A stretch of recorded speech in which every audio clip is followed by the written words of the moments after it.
Hello po, ma'am. Ang ganda naman po ng bahay niyo. Sino yan, Nay? Hello po. Anak, ito nga pala si Bebang, bagong katulong natin dito.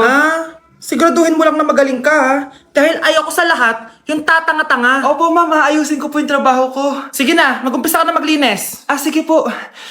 Di ko talaga gusto yung bago namin katulong dito. Nakakainis yung mukha niya. Ano yun?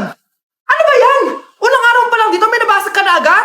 Sorry po, ma'am. Tatanga-tanga kasi maglinis? Di mo ba alam ng 1,000 pesos ang isa niyan? Linisin mo na yan! At wala ka sweldo na 3 araw, ha? Dahil wala ka naman pambayad niyan. Ganito niyo pala tinrato ang nanay ko. Humanda kayo. Bebang! Gawin mo nga ako ng kape. Ma'am. Ito na po yung kape niyo. Ano ba yan? Bakit malamig na to?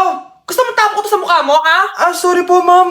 Gawin mo ako ulit ng bago. Baka na pang magawa ko sa'yo. Sige po, gagawa na lang po ako ulit ng bago. Pakatanga.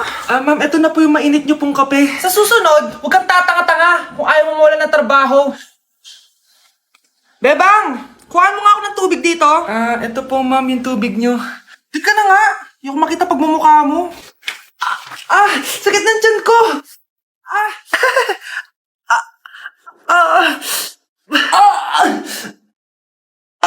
Anak! Lumabas ka muna dyan!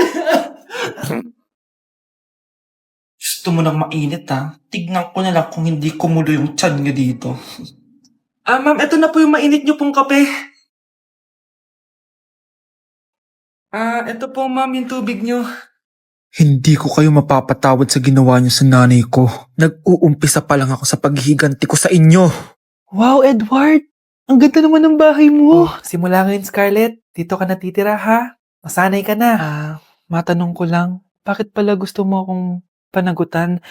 Di ba iniwan mo na ako? Scarlett, hindi naman talaga kita iniwan. Alam mong, kinailangan ko lang sumama ng matagal sa ibang bansa. Kasama yung mga magulang ko. Ang importante, nandito na ako, Scarlett.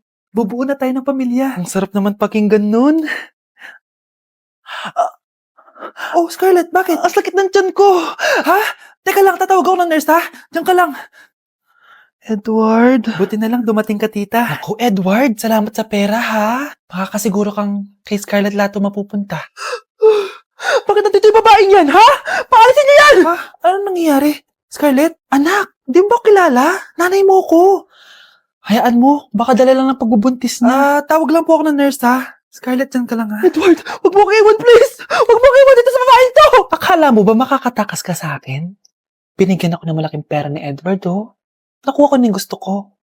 Ngayon, pwede ka na mawala. Nay, wag po, please. Scarlett, pigilan niyo babaeng yan! Brianna? Tita, anong ginagawa niyo kay Scarlett, ha? Wala. Ina-adjust ko lang yung unan niya. Napakasama mo, tita. Sariling anak mo, papatayin mo. May ipapakulong ako dito. Ano? Kulong? Edward, nakatakas siya. Scarlett, hayaan mo na siya. Hindi ka na niya pwedeng saktan, ha? Paano yung pera? Buti na nakatakas ako. At least may cheque naman ako. Nasaan na yun? Nasaan na yung cheque? Ito, oh, naiwan niya. Thank you, Edward. Masaya ako para sa inyo, ate. Scarlett, Brianna, hanggat nandito ako, poprotektahan ko kayong dalawa. Shh, Scarlett, itatakas kita, ha? Scarlett, may kausap ka ba? Nandiyan na si nanay. Bilisan mo. Paparating na siya. Bibilisan ko na. Scarlett! Scarlett! May kausap ka ba? Huwag kang maingay dyan, ha? Scarlett, tara na. Tara na, tita. Tita, buti na lang dumating ka. Di ko na kaya mga pinagagawa ni nanay. Hi, Scarlett. Nay, Napakahayap mo, Susan! Oo, hayop ako. At least madaming pera. Huwag kang mag-alala, di kita sasaktan. Hindi ko na din kaya mga pinagagawa sa akin ni Susan. At ikaw, Scarlett, ipapakain ko sa'yo yung lason na binigay mo sa akin. nay, wag po. Halika. Isubo mo tong lason. Ito'y nararapat sa'yo para mawala ka na sa mundo. Tigil mo na yan, Susan. Totoo ba itong nakikita ko? Buhay ka, tay? Oo, buhay na buhay. Paano nangyari yun? Hindi pwede. Pinatay na kita! Simula pa lang ng una, alam ko naman na pera lang ang habol mo sa akin, Susan. Kaya nung na-paralyze ako, alam ko na pagkakataon mo na yun para lasunin ako. Kaya inutusan ko yung polis para ipalit ako sa bangkay. Hawak ko din dito yung mga papeles na magpapatunay na ninanakawan mo ako ng pera. Sumama ka sa akin sa presinto. Tandaan nyo to! Hindi pa ako tapos! Anak, sorry. Kinailangan ko magtago sa'yo. Okay lang, Tay. Ang importante, buhay ka.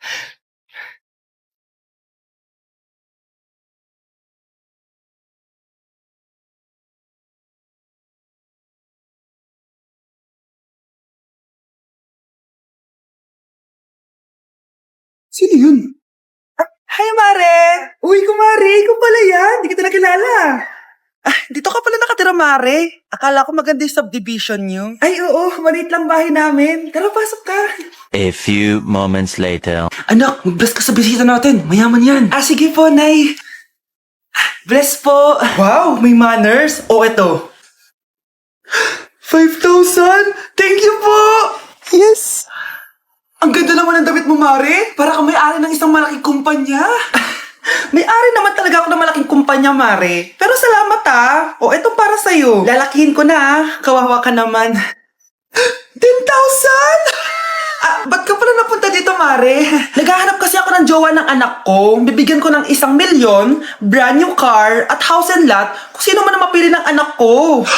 Ay, oo, Mar. Saktong-sakto, single tong anak ko. Hello po. Oh, eto na pala siya. Nay! Ano ba yan? Ayoko sa kanya. Sumunod ka na lang para yumaman na tayo. Ang pogi mo naman. Ako nga pala si Jana. Ako nga pala si... Mag-isip ka ng pambabaing pangalan. Velis! Ano sabi mo? Ha? Di ba lalaki ka? Bakit Velis pangalan mo? Ay, hindi niyo pa po alam? Bakla po ako! Hindi po kami talo ng anak niyo. Punyita ka talaga. Ay, hindi pala sila pwede, Mars. Sorry. Sayang, gusto pa naman kita. Jackpot na, naging bato pa.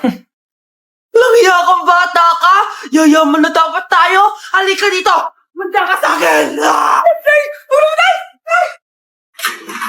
Nay! Oh, anak, napapalo ka? Nay, yung inaanak ko, nasa labas. Wala akong pera. Sige. Asan na kaya si Ninong? Ako po. Ayan na siya, Nay. Oh, relax ka lang ha. Ako nang bahala. Ay, hello. Sinong hinahanap mo? Nandiyan po ba yung ninong ko?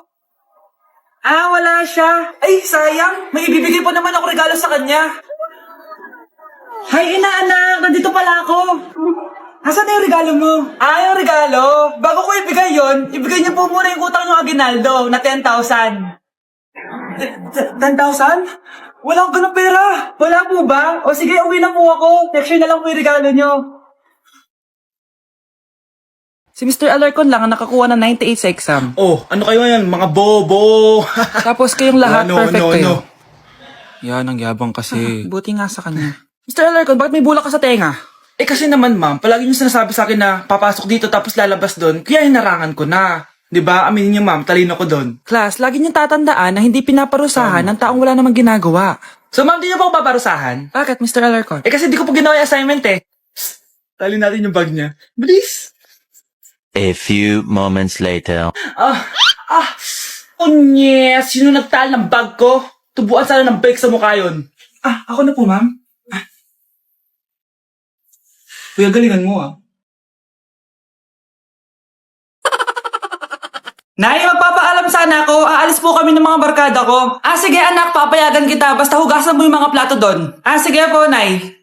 Ay, salamat. Tapos na. Ma, aalis na po ako, Ano ka alis? Ma, sabi niyo po pag hinugasan ko po yung mga plato, papayagan niyo na po ako. Ha? May sinabi ba ako? Tsaka anak, huwag ka lumabas. Delikado sa labas. Mama naman, scammer ka. Tsaka pala anak, magsiswimming tayo bukas. Maganda ka na, The next morning. Nay, tara na po, mag-swimming na po tayo. Oh, saan ka pupunta? Nay, sabi niyo po mag-swimming tayo. Wala naman ako sinabi mag-swimming tayo, anak. Tsaka tignan mo yung sa labas, umuulan, mag-swimming ka. Si nanay talaga scammer. Di bale, anak, mag-mall na lang tayo mamaya. Basta matulog ka, Nay, totoo na po yan, Few moments later. Ma, mag-mall na po tayo. Anong mag-mall? Gabing-gabi na. Sarado na yung mga mall. Matulog ka na ulit.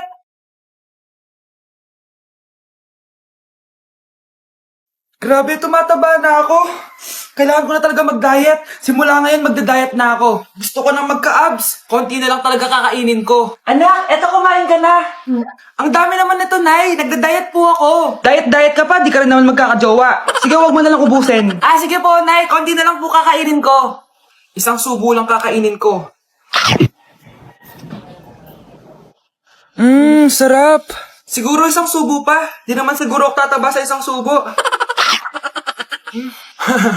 Ba't kasi ang sarap? Last na talaga. Few moments later. Ito na naman to. Kanina puno pa lang to ah. Oh, anak, kalang pa nagda-diet ka? Akala ko din, Nay. Next year na lang ako magda-diet. Naipagdalawang plato, gutom pa ako eh. Okay lang yan, anak. Kahit mag-diet ka, di ka pa din crush ng crush mo.